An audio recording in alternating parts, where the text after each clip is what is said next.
As the party's new federal leader, Anthony Albanese, now really finds himself at the centre of this scandal and responding to it, even if it isn't of his own making, with that Ed Monero by-election a little over a fortnight away. Of course, the Labor Party faces the backlash there from voters. It would certainly be a historic loss for the Labor Party if it lost that seat.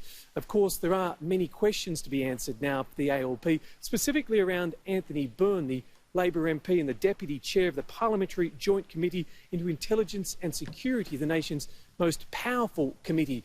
The question surrounding that would be whether he knowingly or unwittingly had his office bugged into that investigation, that report which was aired on TV on Sunday night. Now, Anthony Albanese has been on 3AW this morning, the breakfast radio program with Neil Mitchell, where he was questioned about whether he would speak with Mr Byrne. He appeared to suggest that he hadn't spoken to him, and he was also asked whether he would refer this matter now to the federal police. This is what Mr Albanese had to say.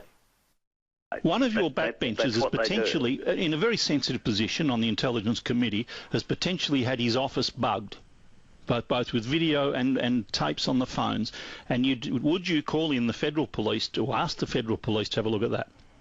Well, the federal police make their own decisions. Well, yes, but you're quite entitled. You're quite entitled to say, could you look at this? As are you. As I understand it, the Channel 9 and the Age don't have full copies of the tapes. Potentially, Mr Anthony Byrne's office does. I'm asking you if I can establish that IBAC has not called him as a witness, and you are therefore able to talk to him about these things. Will you? Well, I should imagine I would be amazed if authorities aren't speaking to all the people involved. Fair enough. It's particularly strange, that one, Annalise, because you'd know just how fond parliamentarians are here in Canberra of referring just about everything to the federal police these days. Needless to say, this scandal has also engulfed the New South Wales Labor Party. There's a report in the Daily Telegraph this morning that 7 members of the party there also embroiled in what was called unworthy conduct. Now, Gladys Berejiklian, the New South Wales Liberal Premier, was asked whether her party had anything to answer. This was her response around an hour ago. Well, certainly this scale, I've not received any evidence of that. No political party is perfect, and certainly my party is not perfect. We don't pretend we are, but we don't condone or have, as far as I know, this scale of organised falsification of reporting, which is completely unacceptable. And Jonathan, there's growing pressure for the states to open up their borders. This time it's headed to the courts. Yeah, we know how desperate the federal government is to see the borders reopen for the tourism sector and to boost the economy. Christian Porter, the Federal Attorney General, has flagged backing a High Court challenge to reopen the borders. This is what Mr Porter had to say.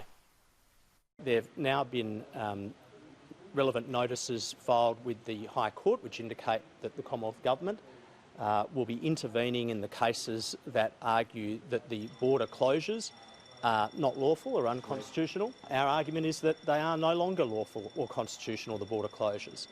Those are decisions for the state, and I think that those decisions are going to be tested very soon in the courts. Now, Gladys Berejiklian also had something to say in regards to the reopening of the borders. Look, none of this makes sense to me. We are one nation. Yes, we comprise a number of states, and each state, each Premier has led their state in a different way or perhaps a slightly different approach to others. But that's no reason to have internal borders. I can't see the logic in it. I think it's crazy. And I would hope that all Premiers would reduce or get rid of all their borders as soon as possible. Yeah, the domestic politics and the federal politics, they're working together as one. Annalise, it's another big day here in Canberra, a cold one and a chilly one at the moment for the Labor Party.